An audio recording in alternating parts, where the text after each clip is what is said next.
Welcome, fellow lovers of storytelling and chilling mysteries.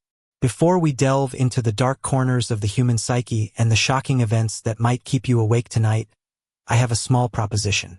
If you're captivated by gripping narratives, intense investigations, and mysteries begging to be unraveled, please ensure you subscribe to my channel or page. Your support is what drives me to keep bringing you more fascinating and spine-tingling content like this.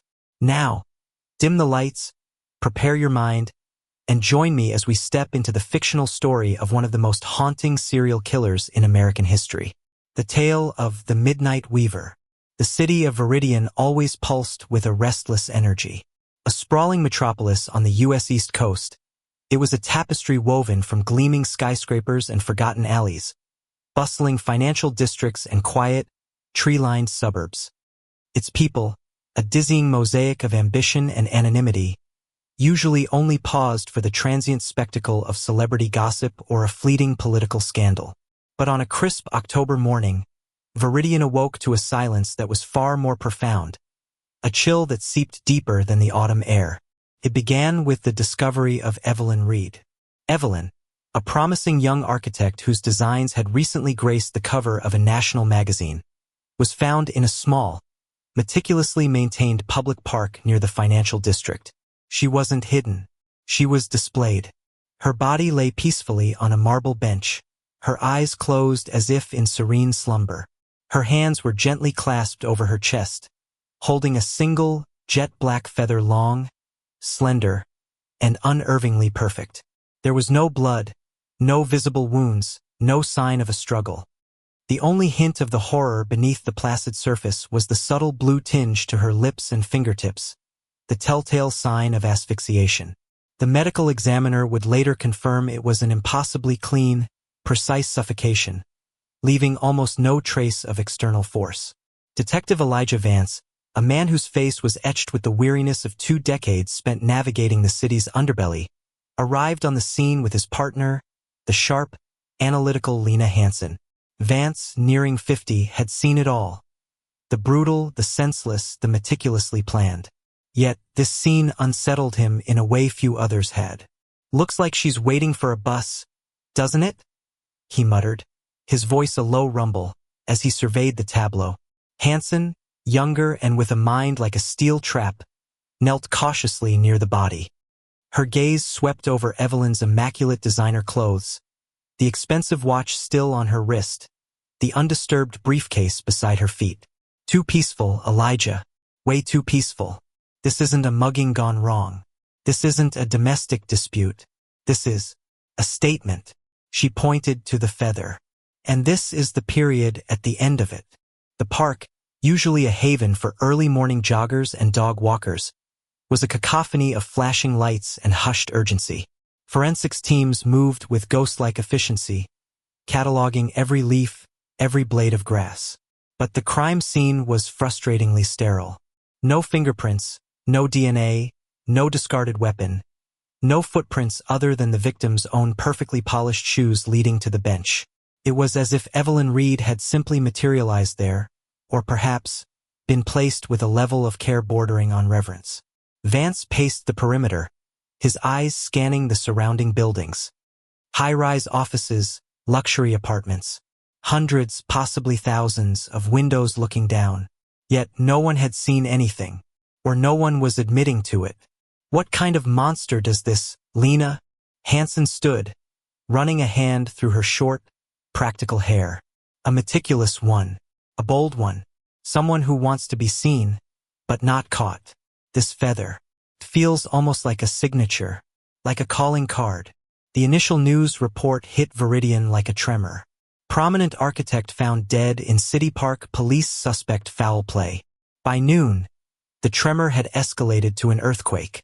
Details, initially sparse, began to leak. The lack of struggle, the strange display, the single black feather.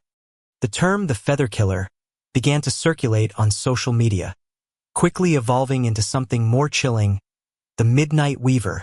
The media, ever hungry for a narrative, latched onto the name, playing on the unsettling image of a hidden figure meticulously crafting death in the dead of night. The city's mayor, a stoic man named Richard Thorne, held an emergency press conference. Flanked by a grim-faced police chief, he promised a swift and thorough investigation. "Viridian is a safe city," he declared, his voice tight with manufactured confidence. "We will find the individual responsible for this heinous act and bring them to justice." But his words rang hollow against the rising tide of public fear. Parents clutched their children closer. Commuters glanced nervously over their shoulders. The vibrant energy of Viridian began to curdle into paranoia. Back at the precinct, the Major Crimes Unit was a beehive of activity, yet buzzing with a sense of futility. Detective Vance sat in his cramped office, the whiteboard before him a testament to their lack of progress. Evelyn Reed, 32, single, no known enemies, successful career, active social life. No obvious connections to any dark corners of the city. "We've interviewed everyone from her doorman to her yoga instructor," Hansen reported, leaning against the doorframe, a stack of files in her arms. Clean slate, absolutely pristine. No secret lovers, no gambling debts, no rival architects plotting her demise. She was, by all accounts, exactly what she appeared to be, a talented, well-adjusted woman. Vance grunted, running a hand over his tired eyes. "That's what bothers me, Lena. Too perfect. If she was picked at random, why the display? Why the feather? This isn't random. There's a message here. We just haven't learned how to read it yet." He picked up a photo of the feather, enlarged and stark against the white background. "It's not just a calling card. It's a statement about the killer himself. Someone who thinks they're above the fray, detached, almost artistic." They brought in an FBI profiler, Dr. Eris Thorne, a lean woman with an unervingly calm demeanor and eyes that seemed to see through you. She spent hours reviewing the case files, the crime scene photos, the medical examiner's report. "This individual," she began, her voice low and measured, "is highly intelligent, extremely organized, and possesses an almost theatrical flair. The lack of struggle, the precise method of death, the public display it all points to a killer who is in complete control, who likely enjoys the psychological impact of their actions." "What's the motive?" Vance pressed. "Power? Sexual gratification?" Dr. Thorne shook her head. "No overt signs of sexual pathology. The display isn't about desecration. It's about presentation. The feather, if truly a signature, suggests a sense of lightness, a transient nature, perhaps even a judgment from afar. This killer doesn't want to possess his victims, detective. He wants to transform them, to use them as pieces in his own twisted narrative." "A narrative about what?" Hansen asked, scribbling notes. "That," Dr. Thorne replied, her gaze fixed on the photo of Evelyn Reed's serene face, "is what you need to uncover. What connects these victims, if not their outward lives? What hidden thread is the Midnight Weaver trying to pull?" Days bled into a week. The initial shock slowly solidified into a gnawing unease. Viridian, a city that thrived on its vibrant street life, began to retract. Restaurants saw fewer late-night diners. Parks, once bustling, were now eerily quiet after dusk. Every shadow seemed to hold a hidden threat, every stranger a potential monster. The police followed every lead, chased every dead end, but the Midnight Weaver remained a phantom. The black feather, analyzed by every expert imaginable, yielded nothing but its own common avian origin, a simple raven's feather, meticulously cleaned. Vance found himself increasingly haunted by the image of Evelyn Reed, lying there as if peacefully released from the world. He kept returning to the why. Why her? Why the display? He knew this wasn't the end. Killers like this didn't stop at one. He could feel it in his gut, a cold dread twisting inside him. One evening, as the city lights began to twinkle against the inky sky, Vance stood by his window, looking out over the sprawling metropolis. He imagined the killer out there, somewhere watching, planning, perhaps even enjoying the fear he had sown. He was weaving his thread, slowly, deliberately, into the fabric of Viridian. And Vance knew, with a certainty that chilled him to the bone, that the next knot in the Midnight Weaver's chilling tapestry was already being tied. The city held its breath, unknowingly waiting for the next thread to be pulled, for the next silent victim to be found. The second thread was pulled 3 weeks later, not in the quiet sanctity of a park, but amidst the gritty, industrial decay of Viridian's Old Docks district. This time, the victim was Elias Thorne, a notoriously aggressive labor union leader, known for his fiery speeches and his uncompromising stance in negotiations. His body was found draped over a rusted shipping container, silhouetted starkly against the rising sun. Like Evelyn Reed, he was impeccably dressed, his usually scowling face composed into an expression of almost beatific peace. And, clutched in his hands, lay a single, identical black feather. The display, however, was more elaborate. Elias's body was positioned as if he were perpetually gazing out at the murky waters of the bay, his arms outstretched in a gesture that was both welcoming and despairing. Around his feet, meticulously arranged, were a dozen small, intricately carved wooden birds, each one different, each one a testament to painstaking craftsmanship. The sight sent a fresh wave of terror through Viridian, amplifying the whispers and hardening the fear into a palpable dread. The Midnight Weaver was not a random anomaly. He was a persistent, escalating threat. Detective Vance felt a familiar knot tighten in his stomach as he surveyed the scene. This was no longer just a statement. It was an evolution. "He's getting bolder," Vance observed, his voice grim, "and more artistic. These carvings, they're exquisite." Hansen, ever the pragmatist, was already on the phone, coordinating with the scene technicians. Still no signs of struggle, still no forced entry to the area. Just placed. How did he even get him up there without a crane? Elias Thorne wasn't a small man. The medical examiner confirmed the same method of death. Precise, almost surgical asphyxiation, leaving minimal evidence. The wooden birds, analyzed by forensics, were found to be crafted from various common woods, but with a unique, almost forgotten style of carving. No discernible fingerprints. Another dead end. The media, already whipped into a frenzy by the initial murder, exploded. Elias Thorne's death, following so closely after Evelyn Reed's, shattered any remaining illusions of the first being an isolated incident. The name, the Midnight Weaver, now carried a sinister weight, uttered in hushed tones across the city. News channels ran endless segments, speculating on the killer's identity, motive, and next move. Crime forums buzzed with amateur sleuths, offering increasingly outlandish theories. Fear morphed into anger, and then into a desperate plea for answers. "They're calling for your heads, Chief," Mayor Thorne told Police Chief Davies in a heated private meeting. "The city is paralyzed. Businesses are suffering. People are moving out. We need a break, and we need it yesterday." Back at the precinct, the pressure was immense. Vance and Hansen were working 18-hour days, fueled by stale coffee and a burning sense of urgency. The whiteboards were now covered in complex diagrams attempting to connect Evelyn Reed and Elias Thorne. "She was an architect, he was a union leader," Hansen summarized, pacing their small office. "She represented the new, the innovative, the aspirational. He represented the old, the foundational, the working class. Polar opposites in many ways. What's the common thread?" Vance stared at their faces, side by side on the evidence board. They were both prominent, successful, respected, or at least powerful in their respective fields. They both, in their own ways, shaped the city. Reed designed its future. Thorne fought for its workers. So, the killer targets people who represent different facets of Viridian's identity? Hansen mused.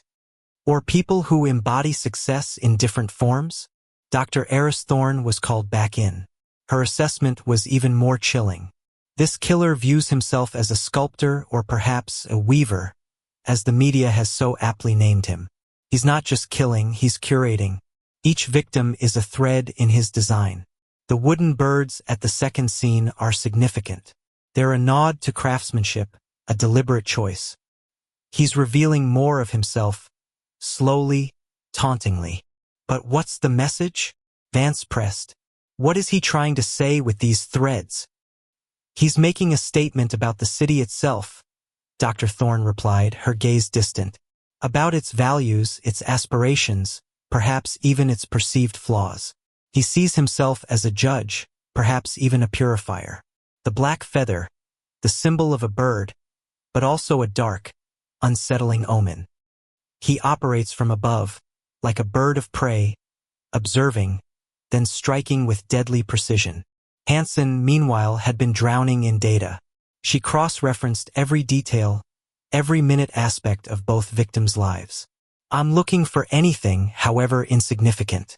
Shared acquaintances? Places they both visited? Anything in their backgrounds that might link them, even if indirectly.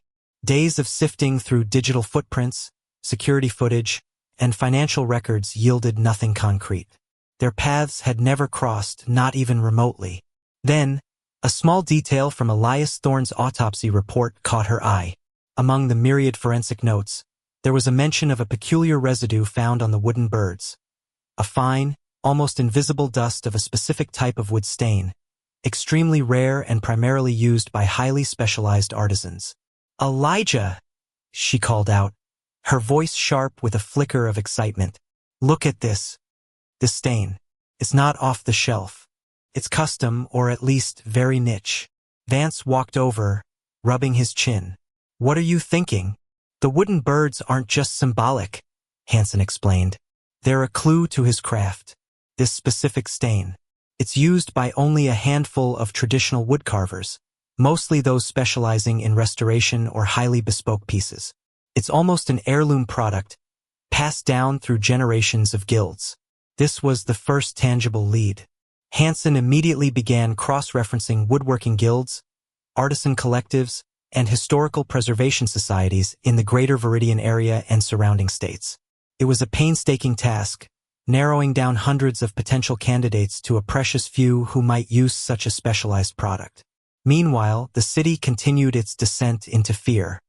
A local journalist, known for his sensationalist reporting, published an article with the headline, "The Midnight Weaver, Viridian's Silent Judge." The article, while ethically questionable, resonated deeply with the public. It painted a picture of a killer who wasn't just deranged but had a twisted, almost philosophical agenda. People started questioning their own lives, their own contributions to the city. Was the Weaver punishing the successful?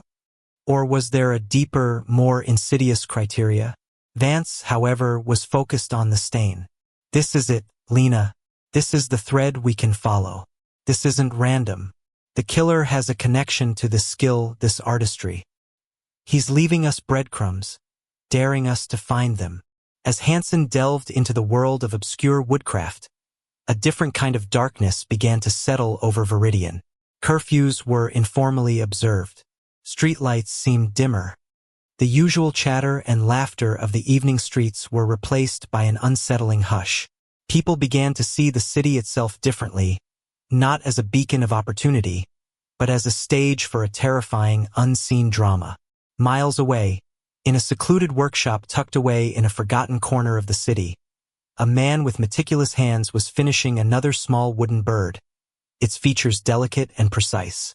He hummed a tuneless melody as he applied the final coat of a unique, almost antique wood stain.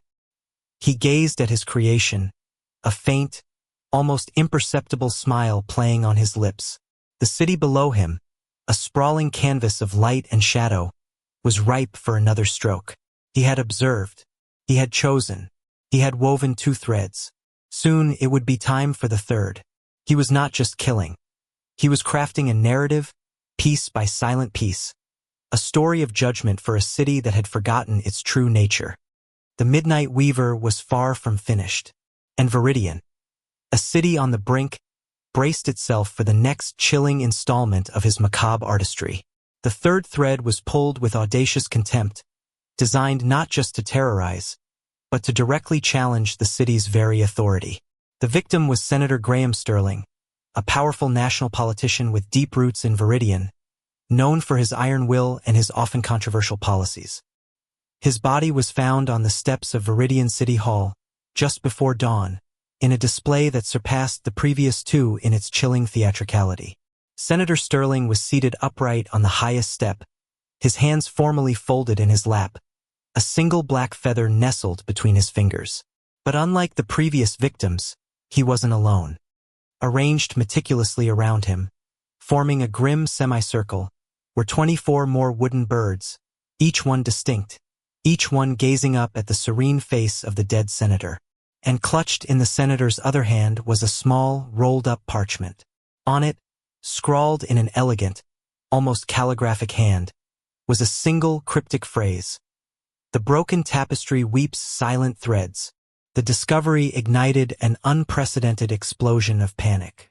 City Hall, the symbol of Viridian's governance, had been desecrated. A national figure had been targeted. This was no longer just a local crisis. It was a federal emergency. The FBI swarmed Viridian, the National Guard was placed on standby, and the city's streets, already quiet, emptied completely. A mandatory curfew was imposed, turning the bustling metropolis into a ghost town after dark. The headline screamed, "Midnight Weaver defies city? Terror reigns in Viridian." Detective Vance, his face etched with exhaustion and frustration, stared at the parchment. "The broken tapestry weeps silent threads," he repeated, his voice barely a whisper. "He's telling us his motive now. He sees the city as a broken tapestry, and he's weaving new threads? Or is he punishing the ones who broke it?" Hanson, her eyes red-rimmed from lack of sleep, had already sent the parchment to forensics for any hidden clues, though she didn't expect much. The wooden birds, however, offered a more promising avenue. "Elijah, the wood stain from the second victim. I've narrowed it down. There's only one master woodcarver in the entire tri-state area who uses this specific, historically accurate compound and has the unique carving style we've seen. His name is Alistair Finch. He's a recluse, lives in an old, almost forgotten workshop in the outskirts, near the historic district, specializes in restoring antique musical instruments and intricate decorative pieces for museums." Alistair Finch. The name resonated with a quiet alarm. Vance remembered seeing his name in an obscure academic journal years ago, an article discussing the preservation of ancient crafts. He was known for his almost obsessive attention to detail, his reclusive nature, and a fierce, almost dogmatic belief in the sanctity of traditional artistry. "Finch?" Vance muttered, a new energy coursing through him. "A weaver of sorts, and a man who appreciates the art of things. He connects to the birds, to the precision, to the almost ceremonial aspect of the killings. He lives near the old historic district, a place often seen as forgotten by the new Viridian." They immediately dispatched a team to Finch's workshop. The building was ancient, made of dark, weathered stone, overgrown with ivy. It looked like something out of a different century. As the tactical unit breached the heavy oak door, the scent of wood shavings, varnish, and old books hit them. Inside, it was a world frozen in time. Tools hung meticulously on walls, each one polished to a gleam. Half-finished violins lay on benches, alongside intricate wooden sculptures of birds, some identical to those found at the crime scenes. Alistair Finch was found in the center of the workshop, sitting at a workbench, a single black feather clutched in his hand. He was an unassuming man in his early 60s, with kind eyes behind wire-rimmed spectacles and thin, elegant fingers stained with wood and pigment. He didn't resist. He didn't even seem surprised. He looked up at Vance, a faint, almost melancholic smile on his lips. "You took your time, detective," Finch said, his voice soft, almost melodic. "But you found the threads. I knew you would. I left them for you." In the interrogation room, Finch spoke with a quiet intensity that was far more chilling than any raving madman. He didn't confess as much as he explained. "Viridian," he began, "was once a city of integrity, of craftsmanship, of true value. Now it is a tapestry unraveling. Greed, superficiality, cheap imitations. Evelyn Reed, building her glass towers that reached for nothing but vanity. Elias Thorne, tearing down the old foundations with his endless demands, forgetting the dignity of labor. Senator Sterling, weaving lies into the very fabric of our laws, caring only for power, not principle. You killed them because you saw them as flaws?" Vance asked, trying to keep his voice level. Finch nodded slowly. They were broken threads. I merely cut them and replaced them with my own, purer symbols. The birds represent the truth, the essence of craftsmanship, the spirit of what Viridian once was. The feather, it is the spirit of judgment, detached, flying above the brokenness. He believed he was restoring balance, purifying the city, one broken thread at a time. His motive was not hate, but a warped, self-righteous sense of justice, born from a profound disillusionment with the modern world. He saw himself as a weaver, painstakingly mending a world he believed was unraveling. The city breathed a collective sigh of relief when the news broke. The Midnight Weaver had been apprehended. The fear began to recede, slowly, like a receding tide. The curfew was lifted, and Viridian tentatively began to reclaim its streets. But the capture of Alistair Finch didn't erase the deep scars he had left. The Midnight Weaver became a chilling legend, a cautionary tale whispered in the dark corners of the city. His twisted philosophy, that the city was a broken tapestry, resonated with an uncomfortable truth for many. The question lingered. Were his victims truly innocent, or had he merely held a mirror to society's imperfections, albeit with a murderous hand? Detective Vance and Lena Hansen, forever changed by the ordeal, continued their work. They had caught their monster, but the experience had altered their perception of darkness. It wasn't always a raving lunatic in a mask. Sometimes, it was a quiet man with kind eyes, driven by a profound, if twisted, sense of purpose. The Midnight Weaver had been caught, his macabre tapestry unfinished. But the threads he had woven into the heart of Viridian would forever remind the city of the fragile line between order and chaos, progress and decay, and the chilling truth that some judgments come from places far more subtle and profound than mere malice. The city would recover, but it would never quite forget the silent, artistic terror of the weaver who had sought to mend its brokenness with death.